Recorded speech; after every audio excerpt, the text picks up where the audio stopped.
कल हमने देख लिया था विद्युत क्षेत्र और उसकी तीव्रता।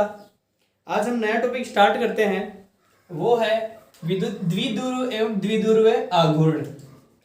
आपने इसके बारे में पहले नाम नहीं सुना है, हम लोग बिल्कुल नया टॉपिक पढ़ रहे हैं, तो आप ध्यान से सुनिए क्या होता है विद्युत द्विध्रुव और द्विध्रुव आघूर्ण। जैसा कि नाम से स्पष्ट हो रहा है, द्विध्रुव, द्वि मीन्स दो, ध्रुव, कितने ध्रुव होते हैं? दो। लेकिन हमारे पास विद्युत के अंदर ध्रुव ना होके आवेश होते हैं, और कितने आवेश होते हैं? दो। तो जिस प्रकार से चुंबक में दो ध्रुव होते हैं, कौन कौन से? N और S, उसी प्रकार से विद्युत में भी दो आवेश होते हैं, धनावेश और ऋण आवेश। तो सबसे पहले मैं एक बार द्विध्रुव बनाता हूं। तो द्विध्रुव क्या होता है, देखिए, अगर मेरे पास एक माइनस Q आवेश हो किसी A पॉइंट पे और मेरे पास प्लस Q आवेश हो B पॉइंट पे, और इन दोनों के बीच की दूरी अति अल्प हो, दूरी क्या हो? अति अल्प हो, तो इस निकाय को मैं क्या बोलूंगा? विद्युत द्विध्रुव बोलूंगा। तो परिभाषा लिख लेता हूं मैं एक बार। इसकी परिभाषा क्या होगी इसकी? दो परिमाण में समान, दो परिमाण में समान व प्रकृति में विपरीत आवेश, व प्रकृति में विपरीत आवेश एक दूसरे से अति अल्प दूरी पर स्थित हो,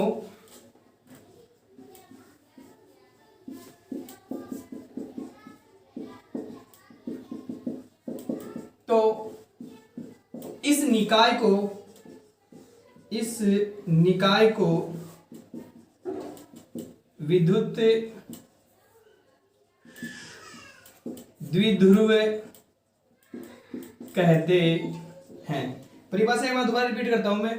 दो परिमाण में समान, प्रकृति में विपरीत आवेश एक दूसरे से अति अल्प दूरी पर स्थित हो, तो इस प्रकार का जो निकाय होता है वो क्या कहलाता है? विद्युत द्विध्रुव। आगे की बात करते हैं। इस विद्युत द्विध्रुव जो दूरी है, इस दूरी का जो मिड पॉइंट आता है, मान लीजिए मैं इसको O नाम देता हूं, इस O को कहते हैं द्विध्रुव का केंद्र। क्या कहते हैं? द्विध्रुव का केंद्र।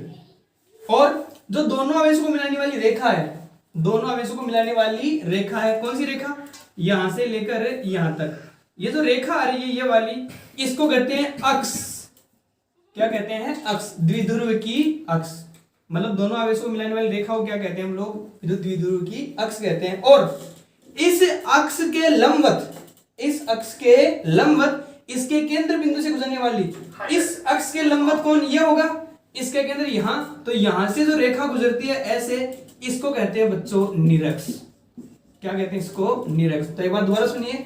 दो परिमाण में समान, प्रकृति में विपरीत आवेश एक दूसरे से अति अल्प दूरी पर स्थित हो, तो इस प्रकार का निकाय क्या कहलाता है? विद्युत द्विध्रुव कहलाता है। तथा दोनों आवेशों को मिलाने वाली जो रेखा होती है उसको कहते हैं अक्षीय रेखा, जबकि जो अक्षीय रेखा होती है उसके मिड पॉइंट्स के लंबवत गुजरने वाली जो रेखा होती है उसको कौन सी रेखा कहते हैं? अपन निरक्ष रेखा कहते हैं। ओके, उसके बाद चलते हैं बच्चों आगे। अगला टॉपिक लिखा हुआ है द्विध्रुव आघूर्ण। क्या लिखा हुआ है? द्विध्रुव आघूर्ण। तो इसके बारे में देखते हैं द्विध्रुव आघूर्ण क्या होता है। द्विध्रुव आघूर्ण, इसी द्विध्रुव से एक नई भौतिक राशि बनती है, जो किस प्रकार से बनती है मैं बताता हूं आपको। तो सबसे पहली बात मैं इसको दिखाता हूं स्मॉल p से। किसे दिखाता हूं? स्मॉल p से। और स्मॉल p की जो वैल्यू होती है वो होती है q इंटू 2a। क्या होती है? q into 2a। तो एक बार आप ध्यान से देखिए, यहां पर q क्या है? q है आवेश का परिमाण। दोनों आवेशों में किसी भी एक आवेश का परिमाण लेंगे, और 2a क्या है? दोनों के बीच की अति अल्प दूरी। तो यहां से परिभाषा समझ के सामने आती है, क्या आती है? कि द्विध्रुव के किसी एक आवेश का परिमाण और दोनों आवेशों के बीच की दूरी का गुणनफल, वो क्या कहलाता है? द्विध्रुव आघूर्ण। दोबारा रिपीट कर रहा हूं। दोनों आवेशों में से किसी एक आवेश का परिमाण और दोनों आवेशों के बीच की दूरी, जो बीच की दूरी है उनका गुणनफल क्या कहलाता है? द्विध्रुव आघूर्ण कहलाता है, जिसको हम लोग किसे दिखाते हैं? p से दिखाते हैं। ओके, मैं आपको बता दूं द्विध्रुव आघूर्ण एक सदिश राशि होती है। क्या होती है? सदिश राशि। इसलिए हमेशा इसके लगाया जाता है p वेक्टर। ओके, जो p है ये कैपिटल P नहीं है। दोबारा रिपीट कर रहा हूं, p स्मॉल p है, इसलिए हम लोग स्मॉल p लिखेंगे इसको। और यहां जो इसकी दिशा होती है, चलो मैं साथ में दिशा लिख देता हूं। चूंकि द्विध्रुव आघूर्ण एक सदिश राशि है इसलिए इसकी दिशा भी होती है, तो इसकी दिशा किधर से किधर होती है, तो याद रखें द्विध्रुव आघूर्ण की दिशा होती है माइनस आवेश से प्लस आवेश की तरफ। बहुत इंपॉर्टेंट है, हमारे अगले डेरिवेशन में बहुत काम में आने, तो दिशा मेजरमेंट आप ध्यान रखें, दिशा किधर होगी, माइनस आवेश से प्लस आवेश, जैसे मैं दिखा लेता हूं इस तरफ, ये किसकी दिशा होगी, द्विध्रुव आघूर्ण की दिशा होगी। ओके, एक बार आप लोग यहां तक एक अपनी बुक में पढ़िए, उसके बाद में हम चलते हैं आगे।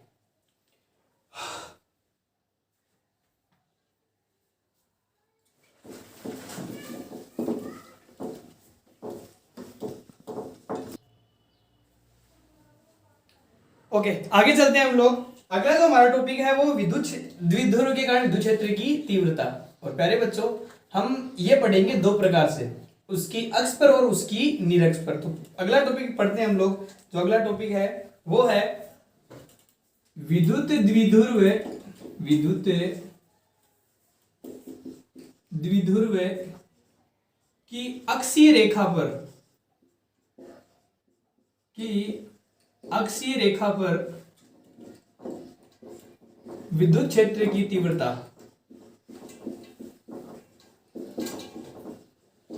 बहुत अच्छा टॉपिक है, ध्यान से पढ़े। अगर आपको ये समझ में आएगा तो निरक्षीय रेखा वाला बहुत आसान है, अपने आप समझ में आएगा।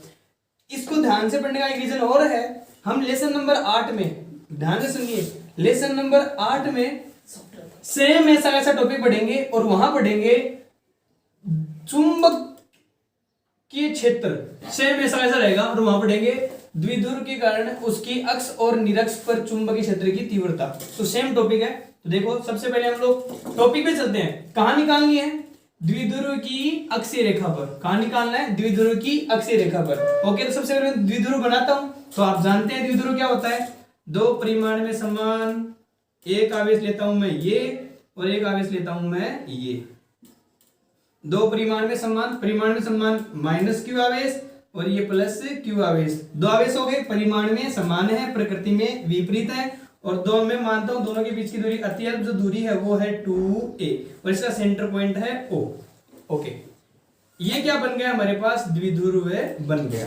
ओके, हमें कहां निकालनी है, इसकी अक्षीय रेखा पर निकालनी है। कहां निकालनी है, अक्षीय रेखा पर। जैसे थोड़ी देर पहले हमने बताया था, अक्षीय रेखा कौन होती है, दोनों आवेशों को मिलाने वाली रेखा। और निरक्ष कहां होती है, दोनों आवेशों को मिलाने वाली रेखा के लंबवत केंद्र बिंदु से गुजरने वाली रेखा, वो होती है निरक्ष। फिलहाल में कहां निकालनी है, अक्ष पे, मतलब इस, या तो इस तरफ या इस तरफ निकालनी है। ओके, मैं कोई पॉइंट P इस तरफ लेता हूं, तो मैं मानता हूं द्विध्रुव के केंद्र O से R दूरी पर, द्विध्रुव के केंद्र O से R दूरी पर कोई बिंदु P है।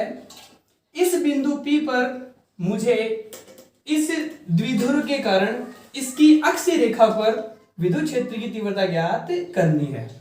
ओके, तो मैं यहां पर कोई बिंदु P लेता हूं। अब आप ध्यान से देखिए, इस बिंदु P पर इस आवेश के कारण विद्युत क्षेत्र की तीव्रता अप्लाइड होगी, इसके कारण भी होगी। और कल हमने विद्युत क्षेत्र की तीव्रता पढ़ी थी, धनावेश कारण होती है बाहर की तरफ और ऋणावेश कारण होती है अंदर की तरफ। धनावेश ऋणावेश कारण अंदर बाहर क्यों होती है, क्योंकि धन आवेश परीक्षण आवेश को बाहर धकेलता है और ऋण आवेश परीक्षण आवेश को अंदर की तरफ खींचता है। ओके, तो आप ध्यान से देखिए, मैं मानता हूं कि इस प्लस क्यू आवेश के कारण, कौन से आवेश के कारण, प्लस क्यू आवेश के कारण जो विद्युत क्षेत्र की तीव्रता बनती है वो बनती है EA।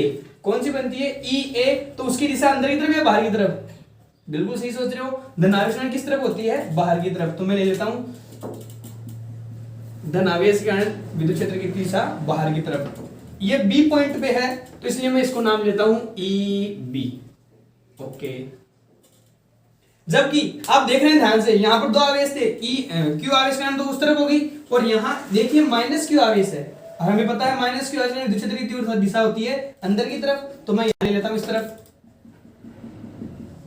ये लीजिए कौन, EA। ओके, तो आपके पास इस पॉइंट P पर कितनी तीव्रताएं बन गई, दो। कौन कौन सी, EA और EB। अभी थोड़े दिन पहले हमने धर्म का सिद्धांत देखा था, हमने क्या देखा था कि किसी बिंदु पर जो टोटल तीव्रता होती है या टोटल बल जो लगता है वो लगने वाले सभी बलों के या सभी विद्युत क्षेत्र की तीव्रताओं के योग के बराबर होता है। और आप ध्यान से देख रहे हैं, इस बिंदु P पर कितनी तीव्रताएं प्राप्त हो रही हैं, दो, EA और EB। ये दोनों तीव्रताएं दिशा में अपोजिट हैं। कैसी दिशा में अपोजिट है, तो इसके अनुसार हम विद्युत क्षेत्र की तीव्रता यहां से ज्ञात कर सकते हैं। तो देखो हम लोग कैसे करेंगे। सबसे पहले मैं इसके कारण निकालूंगा, इसके कारण किसके कारण, प्लस क्यू आवेश के कारण, जिसका मैंने क्या नाम दिया है ई ए, और फिर इसके कारण निकालूंगा माइनस क्यू आवेश के कारण, जिसका मैंने क्या नाम दिया है ई, सॉरी इसके कारण ई बी नाम दिया है, और इसके कारण क्या नाम दिया है मैंने ई ए। तो मैं सबसे पहले लिखता हूं प्लस क्यू आवेश के कारण विद्युत क्षेत्र की तीव्रता,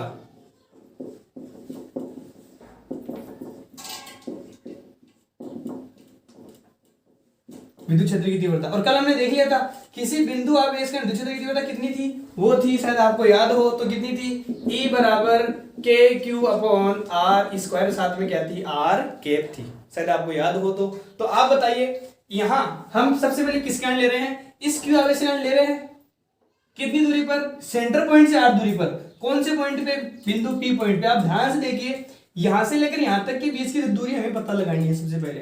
तो यहां से लेकर यहां तक की, कहां से लेकर यहां तक, यहां से लेकर यहां तक की दूरी आप देखिए, यहां से यहां तक कितनी दूरी है आर है, यहां से यहां तक कितनी है ए है, तो यहां से यहां तक की दूरी कितनी हो जाएगी, ये टोटल ए है ये टोटल आर है, तो इतनी दूरी कितनी बच जाएगी, यहां से ये घटा देंगे कितना हो जाएगी आर माइनस ए।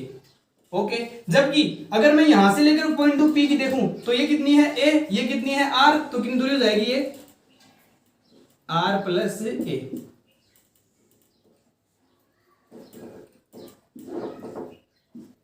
ओके, तो सबसे पहले किस कारण प्लस क्यू आवेश कारण विद्युत क्षेत्र की तीव्रता, फॉर्मूला लगाते हैं हम लोग। सबसे प्लस क्यू आवेश को मैंने क्या नाम दिया था, ई बी नाम दिया, तो मैं लिखूंगा यहाँ पे ई बी वेक्टर बराबर, फॉर्मूला क्या होता है K Q upon are square. तो के क्यू ये लीजिए लिखता हूं, के क्यू कौन सा है स्मॉल क्यू, तो small q upon are square, बीच की दूरी कहां से लेकर यहां तक, आवेश से लेकर बिंदु पी तक की, आवेश कहां पड़ा है यहां, यहां से लेकर यहां तक की दूरी कितनी है आर माइनस ए, तो क्या लिखेंगे आर माइनस ए का होल स्क्वायर। ओके, आप दिशा देखिए, दिशा ध्यान से देखिए, धनावेश इसको बाहर फेंकेगा अंदर की तरफ खींचेगा, बाहर फेंकेगा तो हम लोग क्या लगाएंगे इधर की तरफ, बाहर की तरफ, तो हम लोग लिख देंगे।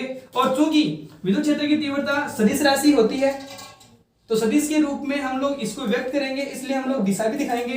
तो हम लोग यहां लगाते हैं पी कैप, क्या लगाते हैं पी कैप। यहां पी कैप क्यों लगाया मैंने, क्योंकि यहां पी कैप इसलिए लगाया गया है, थोड़ी देर पहले जैसे मैंने आपको डिफाइन कराया था द्विध्रुव आघूर्ण, तो द्विध्रुव आघूर्ण एक सदिश राशि थी जिसको हमने किसे दिखाया था पी से, तो हम लोग यहां इसकी दिशा दिखा रहे हैं, तो इस अनुसार पी कैप क्या हो जाएगा द्विध्रुव आघूर्ण का एकांक सदिश जो उसकी दिशा को दिखाता है वो हो जाएगा। ओके, तो E बराबर हो जाएगा K Q upon R minus A का whole square into P cap, समीकरण नंबर 1 देते हैं। ओके, ये किसके कारण हुआ है, प्लस क्यू आवेश कारण। अब किस कारण देखेंगे हम, माइनस क्यू आवेश कारण, तो गलत लिखते हैं।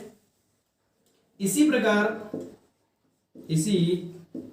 प्रकार माइनस क्यू आवेश के कारण विद्युत क्षेत्र वो कितना हो जाएगा, माइनस क्यू कारण हमने कितना माना था ई ए माना था, तो ये लीजिए ई ए वेक्टर बराबर। अब आप एक बात ध्यान से देखिए, ई बी की दिशा इस तरफ थी, ई ए की दिशा इस तरफ है, हमने इस दिशा को दिखाने के लिए पी कैप काम में लिया, तो इस दिशा को दिखाने के लिए क्या काम में लेंगे माइनस पी कैप, क्योंकि दिशा कैसी है अपोजिट है, और अपोजिट दिशा के लिए हम लोग कौन सा चिन्ह काम में लेते हैं माइनस चिन्ह, तो यहाँ प्लस पी कैप हम क्या लगा देंगे माइनस पी कैप। ओके, तो देखते हैं मान क्या बनने वाला है, ई ए वेक्टर बराबर वही फॉर्मूला कौन सा K Q upon are square, R कौन है दूरी है कहां से लेकर कहां तक की, आवेश से लेकर बिंदु पी तक की, आवेश कौन सा माइनस आवेश, तो माइनस आवेश यहां रहा और बिंदु पी यहां रहा, यहां की बीच की दूरी कितनी है आर प्लस ए, तो क्या लिखूंगा मैं आर प्लस ए का होल स्क्वायर। ओके, दिशा साथ में, चूंकि धनावेश विद्युत क्षेत्र की दिशा थी बाहर की तरफ, तो उस तरफ हमने पी कैप लिया है। अब आप देखिए ध्यान से, ऋणावेश विद्युत क्षेत्र की दिशा किस तरफ होगी, इस तरफ लेंगे, इसको क्या लेंगे अपन माइनस पी कैप, तो ये लीजिए माइनस पी कैप, यहां माइनस इसको P cap plus P cap लिया गया, यहां इसको माइनस पी कैप लिया गया। इसका भी रीजन है, इसका रीजन क्या है आप ध्यान से देखिए, हमने द्विध्रुव बनाया है, हमने द्विध्रुव बनाया है, ये लीजिए द्विध्रुव, थोड़ी देर पहले मैंने बताया था द्विध्रुव आघूर्ण की दिशा किस तरफ होती है माइनस आवेश से प्लस आवेश की तरफ, किस तरफ होती है माइनस आवेश से प्लस आवेश की तरफ, तो ये लीजिए इस तरफ होती है ये।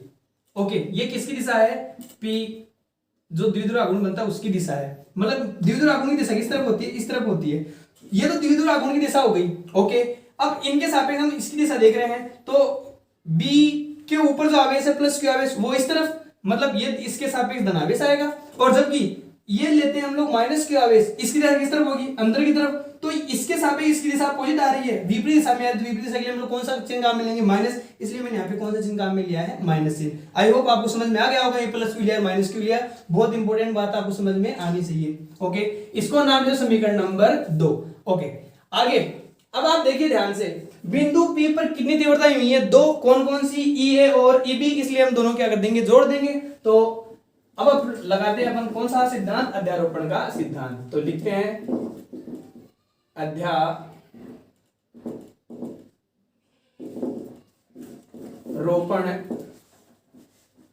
के सिद्धांत से जो E कुल आएगा, E वेक्टर कुल आएगा, वो क्या हो जाएगा, इसका सदिश योग, तो हम लोग डायरेक्ट जोड़ देंगे इसको। तो जोड़िए, हम लोग किस किस को जोड़ेंगे, EA और EB को, तो जोड़ देता हूं मैं, EB vector plus EA vector. Okay, मान रख दीजिए दोनों का E सदिश बराबर, EB का मान रखिए, EB का मान ये पड़ा हुआ रखिए, कितना आएगा, KQ upon R minus A का होल स्क्वायर, और साथ में क्या, P कैप, प्लस EA का मान रखिए, EA का मान ये पड़ा हुआ कितना है, KQ upon R plus A का होल स्क्वायर, और साथ में माइनस का P कैप। ओके, तो आप ध्यान से देखिए हमारे पास यहाँ क्या कॉमन आ रहा है, यहाँ देखो P कैप कॉमन आ रहा है, P कैप को ले लेंगे बाहर, ये अपने आप किसका हो जाएगा, माइनस का हो जाएगा। तो सोल्व कीजिए, E सदिश बराबर, एक बार यहाँ से KQ को बाहर ले लो, तो KQ आ जाएगा यहाँ से बाहर, यहाँ क्या बचेगा, यहाँ बचेगा 1 अपॉन R माइनस A का होल स्क्वायर, मैंने KQ दोनों में से बाहर लिया है, यहाँ क्या बचेगा 1 अपॉन R माइनस A का होल स्क्वायर, और साथ में कौन, P कैप। ओके, फिर प्लस यहाँ से भी KQ बाहर ले लिया, तो यहाँ बचेगा 1 अपॉन R प्लस A का होल स्क्वायर, साथ में माइनस का P कैप। ओके, यहाँ P कैप है, यहाँ P कैप है, P कैप दिशा को बाहर ले लीजिए एक बार, तो E सदिश बराबर KQ, बोलो क्या जाएगा, 1 अपॉन R माइनस A का होल स्क्वायर, जैसे मैं पी कैप को बाहर लूंगा तो प्लस आएगा, यहाँ क्या हो जाएगा, माइनस शेष रह जाएगा, तो minus 1 upon R plus A का होल स्क्वायर, और साथ में पी कैप आ जाएगा आपका बाहर। ओके, आगे सोल्व कीजिए, इसको हम सोल्व करेंगे तो यहाँ आप देखिए ध्यान से, यहाँ R माइनस A और R प्लस A, आपने सर्व समीकरण पढ़ी थी बचपन में, क्या होती है, A minus B, A plus B क्या होता है, A square minus B square, इसलिए इस सदिश में आगे हम सोल्व कर सकते हैं। तो देखिए E सदिश बराबर KQ, आप पहले यहां से एलसीएम ले लीजिए, क्या एलसीएम लेंगे आप, एलसीएम लेंगे R माइनस A का होल स्क्वायर और R प्लस A का होल स्क्वायर, जैसे आप एलसीएम ये लेंगे, इसके गुणा में ये और इसके ये चला जाएगा, तो क्या हो जाएगा, R प्लस A का होल स्क्वायर और माइनस R माइनस A का होल स्क्वायर, और साथ में कौन, P के। ओके, मेरे पास यहाँ जगह है, एक बार मैं सोल्व कर लेता हूँ, उसके बाद आप एक स्क्रीनशॉट ले लेना। ओके, पहले आप एक स्क्रीनशॉट ले लो, उसके बाद में हम उधर सोल्व करते हैं।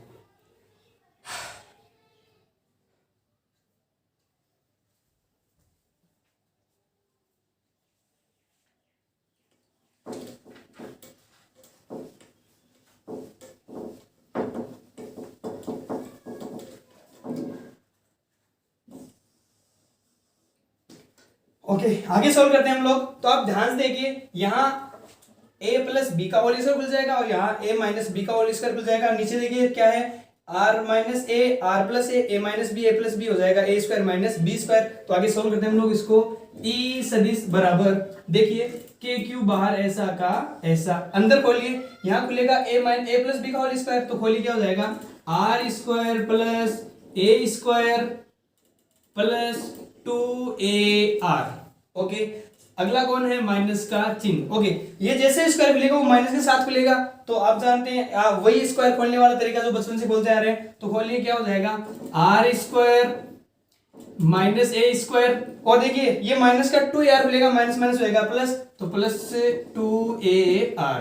ओके, आगे सोल्व कीजिए, अपॉन आर माइनस ए, ये देखिए r माइनस ए का होल स्क्वायर, r प्लस ए का होल स्क्वायर, यहाँ एक सर्व समीकरण बन रही है a minus B, a plus B हो जाएगा a square minus B square. हम लोग लिखेंगे इसको R square minus A square का होल स्क्वायर। अब आप सोल्व कर सकते हैं आगे, तो आप ध्यान देखिए, ये आर स्क्वायर प्लस का, ये आर स्क्वायर माइनस का, दैट इज कैंसिल। ये ए स्क्वायर प्लस का, ये ए स्क्वायर माइनस का, दैट इज ऑल्सो कैंसिल। ये 2ar कितना प्लस 4ar, तो और साथ में दिशा, दिशा कौन है, पी कैप। ओके, तो ई वेक्टर बराबर क्या माना जाएगा, यहां से आ जाएगा के क्यू इंटू यहां कितना 4ar, तो ये लीजिए 4ar अपॉन नीचे देखो आप ध्यान से, आर स्क्वायर माइनस ये इसका होल स्क्वायर, तो R square minus A square और इसका भी होल स्क्वायर, साथ में कौन, पी कैप। ओके, मैं एक छोटी सी चीज बताऊं आपको, हमने थोड़ी देर पहले देख पढ़ा था द्विध्रुव आघूर्ण, और द्विध्रुव आघूर्ण क्या था, पी वेक्टर बराबर था क्यू इंटू 2a, क्या था, क्यू इंटू 2a। अब आप शायद यहां पर 2a बना सकते हैं, कैसे बना सकते हैं, मगर यहाँ पे इसको कर दूं 2 इंटू 2ar, तो शायद q इंटू 2a बन जाएगा। तो मैं इसको नए रूप में लिखता हूं, ई सदिश बराबर, मैं लिखू इसको k into q into 2a into 2r, इसको मैं ऐसे लिख सकता हूं, देखो 4ar, इसको मैंने 2a इंटू 2r लिख दिया अपॉन, अब आप ध्यान से देखिए, हमारे पास जो a था वो r की तुलना में बहुत छोटा था, बहुत छोटा क्यों था, एक बार देख लीजिए आप ध्यान से। मैंने द्विध्रुव आघूर्ण की परिभाषा बताई थी, वो बताई थी माइनस क्यू आवेश और यहाँ था प्लस क्यू आवेश, a पॉइंट था, b पॉइंट था, दोनों के बीच की दूरी कितनी थी, 2a थी, मिड पॉइंट कौन था, o था। तो मैंने परिभाषा में बताया था, दो परिमाण में समान प्रकृति विपरीत आवेश अति अल्प दूरी पर, कौन सी दूरी पर, अति अल्प दूरी पर, मतलब ये 2a दूरी अति अल्प थी, तो a दूरी तो और भी अल्प हो जाएगी और इसका स्क्वायर तो और भी अल्प हो जाएगा, जबकि r कितना था, r यहां तक जा रहा था, ये लो यहां से लेकर कहां तक, r बिंदु p तक था, मतलब इस a की तुलना में r बहुत बड़ा था। तो मैं यहां से क्या लिख सकता हूं साथ में, तो मैं साथ में लिख सकता हूं, चूंकि r is very very very greater then a, तब आर स्क्वायर की तुलना में ए स्क्वायर को नगण्य मानकर छोड़ने पर, तो मैं आर की तुलना में किसको छोड़ दूंगा, ए स्क्वायर को नगण्य मान के छोड़ दूंगा, तो बताओ क्या बच जाएगा, ये बच जाएगा, ए स्क्वायर को छोड़ देंगे क्या बचेगा, आर स्क्वायर, और आर स्क्वायर का भी होल स्क्वायर कितनी जाएगी, आर की घात 4 और साथ में कौन, पी कैप। ओके, अब एक आर से एक आर कैंसिल हो जाएगा, तो देखिए आगे क्या बचेगा, ये बचेगा ई वेक्टर बराबर, अब ध्यान से देखो, ये कौन है, के इंटू एक आर से एक आर कट जाएगा, क्या बचेगा, यहाँ पे 2 बचेगा, और q into 2a, q into 2a that is p, तो ये लीजिए p अपॉन एक आर से एक आर कट जाएगा, नीचे आर क्यूब और साथ में कितना बचेगा, 2 और साथ में कौन, p कैप। तो जो विद्युत क्षेत्र की तीव्रता होती है कहां पर, इसकी अक्षीय रेखा पर, वो क्या हो जाएगा, 2k p upon R cube और साथ में कौन, p कैप। ये क्या बन जाती है, द्विध्रुव की अक्षीय रेखा पर विद्युत क्षेत्र की तीव्रता।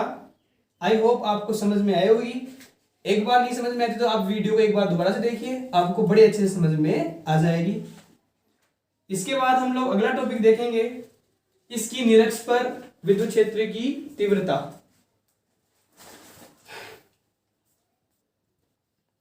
हाँ बच्चों, हमारा अगला टॉपिक है द्विध्रुव के कारण उसकी निरक्ष पर विद्युत क्षेत्र की तीव्रता। अक्ष में हमने भी देख लिया था, एक बार आप दोबारा से उस निरक्ष को देख लीजिए ताकि आपको ये टॉपिक बड़ा आसानी से समझ में आ जाए। अच्छा टॉपिक है, चलते हैं। अभी मैं कहानी उसकी निरक्ष पर, तो टॉपिक देखिए कहां, द्विध्रुव के कारण उसकी निरक्ष पर, तो मुझे बिंदु P को कहां जाना है, निरक्ष पे। ओके, तो मैं एक बार द्विध्रुव बना लेता हूं। द्विध्रुव लिखा था मैंने, यहां पर था मेरा प्लस क्यू आवेश, यहां था मेरा माइनस क्यू आवेश, दोनों के बीच की दूरी थी 2a, ये पॉइंट था मिड पॉइंट O, ये दूरी कितनी थी 2a। ओके, अभी पिछले टॉपिक में हमने देखा था बिंदु P को मैंने कहां लिया था, इसकी अक्षीय रेखा पर, इस तरफ लिया था मैंने, कितनी दूरी पर, r दूरी पर। अब मैं कहां लूंगा उसको निरक्ष पर, मतलब मैं उसको, और निरक्ष आप जानते हैं दोनों आवेश को मिलाने वाली अक्षीय रेखा के मिड पॉइंट से लंबवत गुजरने वाली रेखा कौन सी होती है? निरक्ष होती है। तो इसलिए मैं इसको यहां ना लेकर कहां लूंगा, इसको लंबवत लूंगा। ओके, तो मैं इसको लंबवत लेता हूं।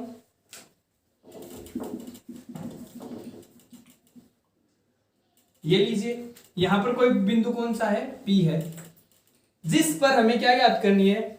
विद्युत क्षेत्र की तीव्रता ज्ञात करनी है। ओके, अब वही बात, सॉरी माइनस आवेश आप इस तरफ लीजिए, ये माइनस आवेश और ये प्लस आवेश, इसको आप हमेशा इसी प्रकार से दिखाइए। द्विध्रुव दिशा, द्विध्रुव आघूर्णित दिशा आपको पता है कि किस तरफ से किस तरफ? माइनस आवेश से प्लस आवेश की तरफ, मतलब इस तरफ किसकी दिशा है? P की दिशा है। What is P? द्विध्रुव आघूर्ण। ओके, अब मुझे बिंदु P पर विद्युत क्षेत्र की तीव्रता निकालनी है, और वो कितने आवेश के कारण होगी? दो आवेश के कारण। कौन कौन से आवेश के कारण? माइनस Q आवेश के कारण और प्लस Q आवेश के कारण। और हम जानते हैं प्लस Q आवेश के कारण विद्युत क्षेत्र की दिशा होती है बाहर की तरफ, और माइनस Q आवेश के कारण विद्युत क्षेत्र की दिशा होती है अंदर की तरफ। तो एक बार हम लोग दिशा दिखा लेते हैं। तो देखिए, ये प्लस Q आवेश बिंदु P पर विद्युत क्षेत्र की दिशा बाहर की तरफ, मतलब इस प्रकार से जाएगी। तो देखिए आप लोग,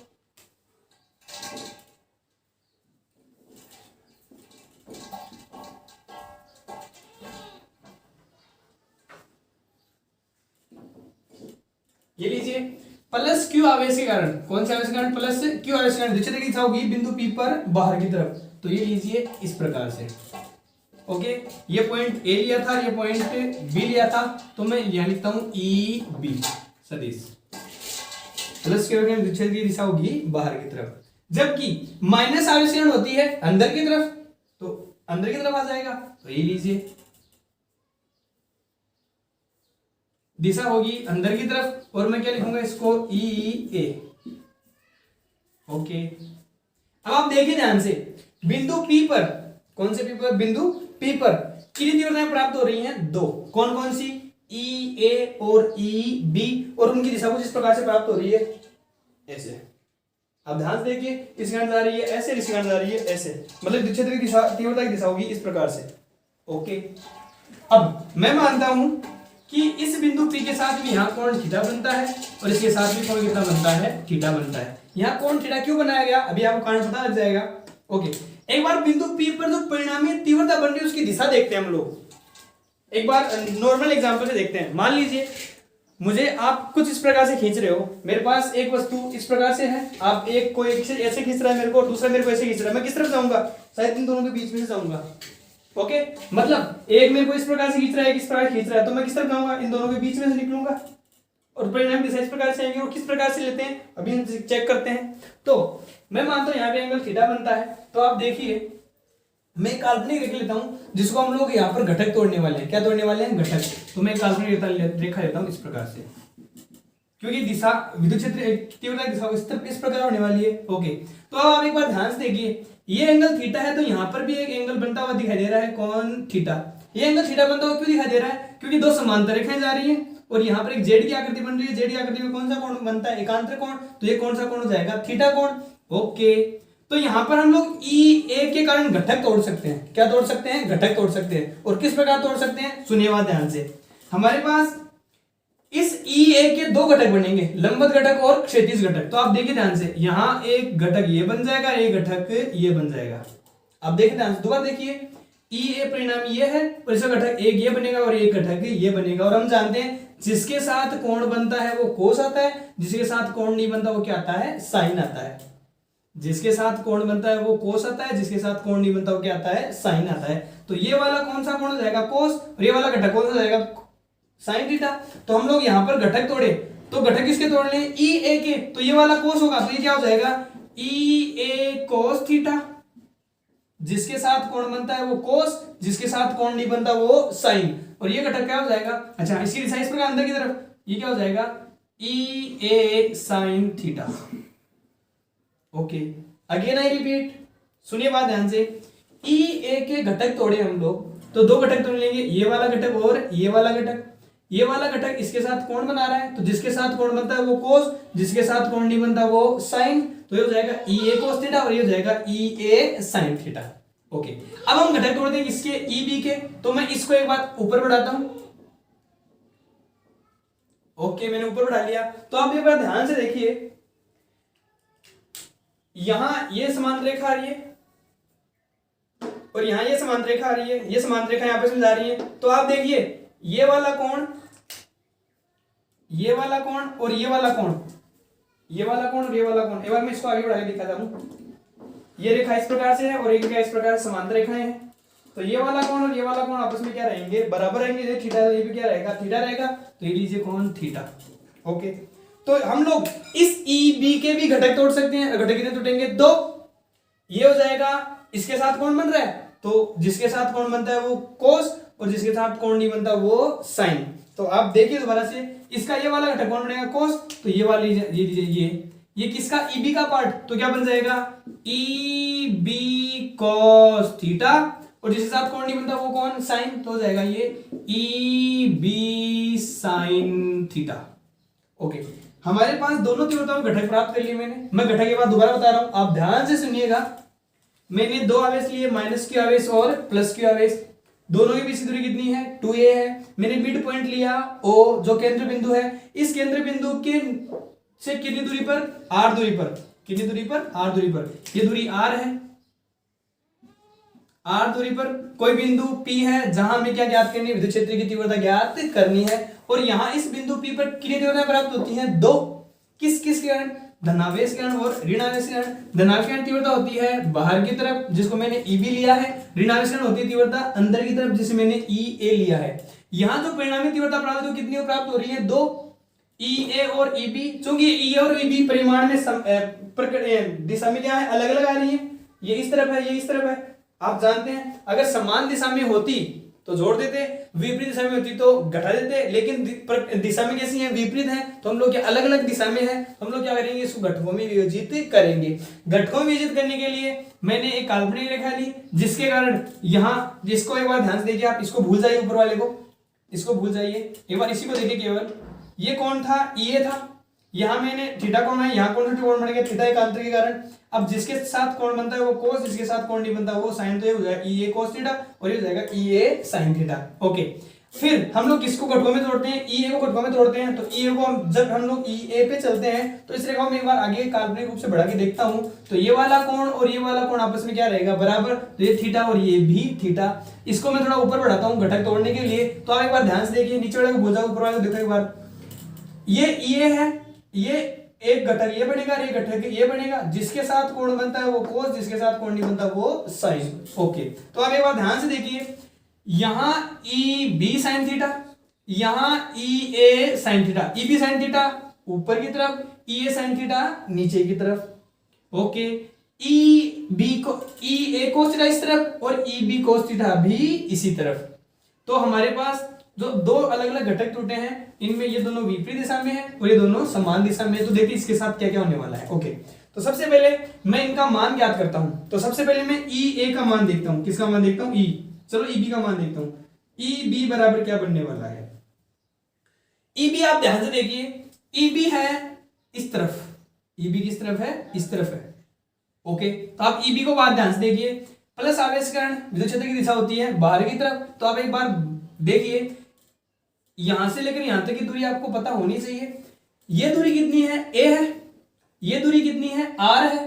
तो आप एक बार ध्यान से देखिए, यहां एक समकोण त्रिभुज बनता हुआ आपको दिखेगा, और समकोण त्रिभुज में किसका भाग बनेगा, हम लोग त्रिभुज को अलग से बना लेते हैं। तो इस त्रिभुज को उठा लो आप एक बार। ये पॉइंट O है, ये पॉइंट B है, और मैं इस पॉइंट को P नाम लेता हूं। तो आप एक बार त्रिभुज बना लीजिए अलग से, ताकि आपको समझने में आसानी रहे। ये थीटा कोण, ये 90 डिग्री। देखो 90 पे कौन है, O है। थीटा पे कौन है, B है। और जो अलग बचा हुआ कौन है, P है। ओके, नाम दे लीजिए। OP की दूरी कितनी है, R। OP कौन है, ये रहा। OP कितना है, R। OB कितना है, A। OB कौन है, ये A रहा। आपको कौन सी दूरी चाहिए, मुझे BP दूरी चाहिए। तो BP दूरी आप ये ज्ञात कर सकते हैं। तो आप एक बार ध्यान से देखिए, BP आपको इस त्रिभुज में क्या नजर आ रहा है, कर्ण नजर आ रहा है। और कर्ण बराबर क्या होता है, आधार स्क्वायर प्लस लंब स्क्वायर। तो इससे जो कर्ण का मान आएगा, इस कर्ण का मान क्या आएगा, आधार स्क्वायर प्लस लंब स्क्वायर का रूट हो जाएगा। तो क्या हो जाएगा, R square plus A square का रूट। क्योंकि कर्ण स्क्वायर बराबर क्या होता है, आधार स्क्वायर प्लस लंब स्क्वायर। तो हमें कर्ण चाहिए, तो root of A square plus A square plus R square. Okay, अब हम लोग एक बार मान रखते हैं। तो सबसे पहले मैं किसका मान निकालता हूं, ई बी का मान निकालता हूं। ई बी क्या होता है, विद्युत क्षेत्र की तीव्रता, और क्या होती है, वो होती है K Q upon are square, K Q upon are square. R कौन है, यहां से लेकर यहां तक की दूरी, यहां से लेकर यहां तक की दूरी कौन सी, ये वाली, और इसका स्क्वायर, तो क्या लिख दूंगा मैं, root of are square plus A square का होल स्क्वायर। ओके, और साथ में कौन, पी कैप। ओके, एक बार में परिमाण चलो दिशा के साथ ले लेते हैं। इसी प्रकार से इसको आगे सोल्व करें तो क्या हो जाएगा, ये हो जाएगा के क्यू अपॉन, आप देखिए रूट से स्क्वायर कैंसिल हो जाएगा, तो क्या हो जाएगा K Q upon are square plus A square, ये हो जाएगा परिमाण और दिशा हो जाएगी पी कैप। समीकरण नंबर 1। इसी प्रकार से मैं ई ए निकालता हूं, क्या निकालता हूं, ई ए। देखिए ई ए कहां रहा, ये रहा ई ए। अगर आप ई ए का मान निकालें तो बिंदु पी पर ई ए का मान वही कौन से आवेश कारण है, माइनस आवेश के कारण, विद्युत क्षेत्र की दिशा अंदर की तरफ, तो आप क्या लिखेंगे, K Q upon are square. R square ये वाला करण और ये वाला करण तो सेम ही है, तो आर स्क्वायर तो सेम ही मान आने वाला है, तो क्या लिखेंगे आप लोग, आर स्क्वायर प्लस ए स्क्वायर और रूट का भी कितनी घात, होल स्क्वायर। तो फिर से कितना, इसको साथ में पी कैप ले लूं मैं एक बार, तो बताओ कितना माना जाएगा, ये माना जाएगा K Q upon are square plus A square, समीकरण, और साथ में कौन, पी कैप, समीकरण नंबर 2। तो एक बार आप ध्यान से देखिए, ई ए और ई बी का मान, कौन कौन, ई ए और ई बी का जो मान आ रहा है वो क्या है, परिमाण में एक समान है।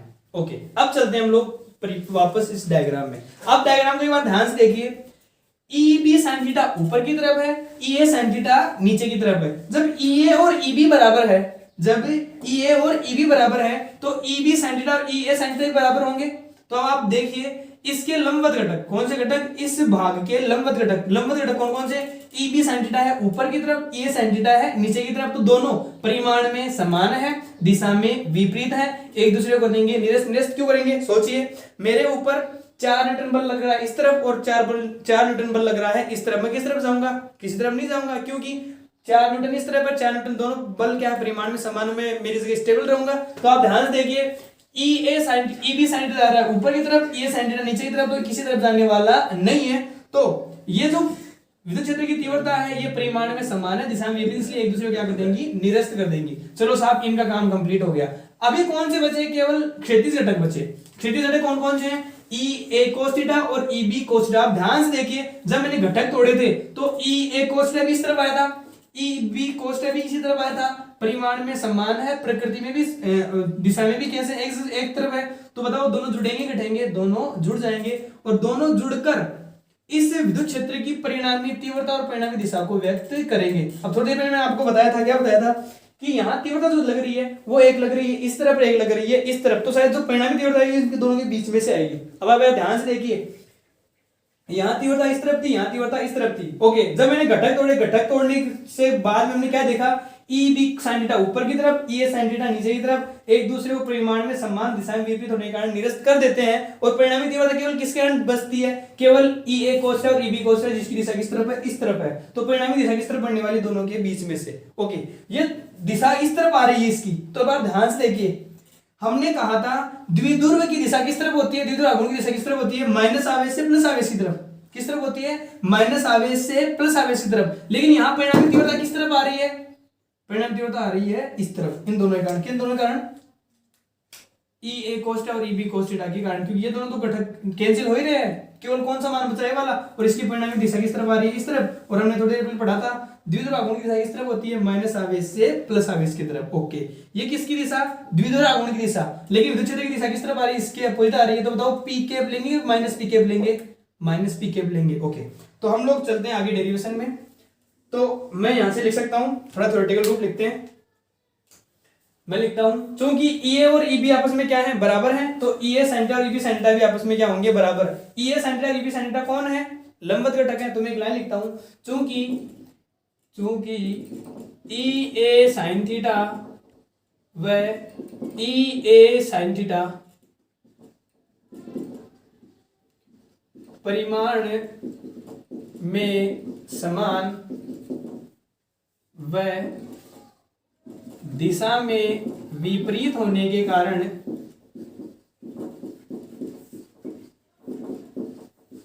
एक दूसरे को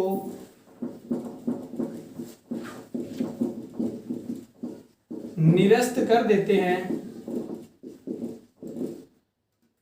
निरस्त कर देते हैं, जबकि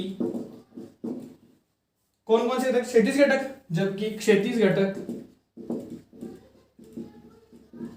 कौन कौन से, ये हैं ई ए कोस थीटा व ई बी कोस थीटा, समान दिशा में होने के कारण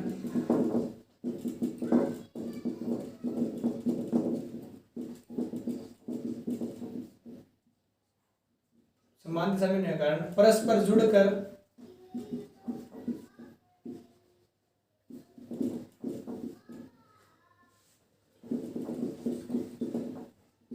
परिणामी विद्युत क्षेत्र की तीव्रता व दिशा को व्यक्त करते हैं, जो, और आप ध्यान से देखिए इनकी दिशा किस तरफ आ रही है, इस तरफ आ रही है, द्विध्रुव ध्रुव आघूर्ण की दिशा किस तरफ होती है, इस तरफ होती है, जो किसके विपरीत होगी, द्विध्रुव ध्रुव आघूर्ण की विपरीत होगी। तो नाम लिखते हैं जो द्विध्रुव आघूर्ण के विपरीत होगी। तो बताइए जो परिणामी दिशा आएगी उसमें, जो परिणामी तीव्रता आएगी उसमें पी के या माइनस पी के, क्योंकि दिशा कैसी हो रही है, विपरीत हो रही है। ओके, तो सबसे पहले E A cos theta E B cos theta का परिणाम जोड़ लेते हैं। तो जो तीव्रता होगी वो बनेगी ई बराबर E A cos theta plus E B cos theta, और साथ में जो दिशा बनेगी वो कौन बनेगी, प्लस पी के या माइनस पी के। क्यों, क्योंकि तीव्रता अपोजिट आ रही है। Okay, E A cos theta और ई बी कोस थीटा का मान यहां से हम लोग लिख देंगे। ई ए का मान कितना है, ये रहा, ई बी का मान कितना, ये रहा, रख दीजिए आप लोग। तो ई वेक्टर बराबर, यहां से ई बी और ई ए का मान दोनों बराबर आ रहा है, तो मैं इसको 2 गुना कर सकता हूं। तो मैं लिख देता 2 into E A cos theta और साथ में क्या माइनस का पी के। ओके, ई वेक्टर बराबर 2 इंटू ई ए का मान आप रख दीजिए। ई ए का मान कितना है, ई ए का मान है K Q upon are square plus A square into, हमें किसका मान रखना है, कोस थीटा का। ओके, इस त्रिभुज से आप कोस थीटा का मान निकाल सकते हैं, क्योंकि कोस थीटा जो होता है लाल बट्टा का कैसे एल ए एल बट्टा के ए, कोस थीटा क्या होता है, आधार बट्टा कर्ण। आप देखिए आधार कौन है यहाँ पर, ए, आधार कौन है ए, कर्ण कौन है ये वाला, तो root of are square plus A square. तो हम लोग किसका वैल्यू रखेंगे यहाँ पे, कोस थीटा की रखिएगा। कोस थीटा का मान ये कितना है, a upon root of are square plus A square. और आप जानते हैं हम लोग root of are square plus A square को ये लिख सकते हैं, रूट का मतलब होता है उसकी घात कितनी होना, 1/2 होना, ये लीजिए घात 1/2। ओके, तो ई वेक्टर बराबर हम क्या लिखते हैं, के इंटू, आप एक बार देखिए क्या मैं इस 2 को इस एक के साथ रख सकता हूं, तो ऊपर क्या बच जाएगा, के इंटू क्यू इंटू, इसको मैं इसके साथ लिख दूं 2a अपॉन, अब एक बार देखिए यहां आर स्क्वायर प्लस ए स्क्वायर की घात कितनी है, 1 है, यहां पर आर स्क्वायर प्लस ए स्क्वायर की घात कितनी है, 1/2। जब घात 1 और आधी होती है, और आप जैसे ही आप जानते भी बच्चों ने आपने पढ़ा था, अगर आधार समान है, अगर आधार समान है तो घातें जुड़ जाती है। तो ये कितनी घात है, 1 है, और ये कितनी घात है, आधी, जुड़ी कितनी हो जाएगी, 3/2।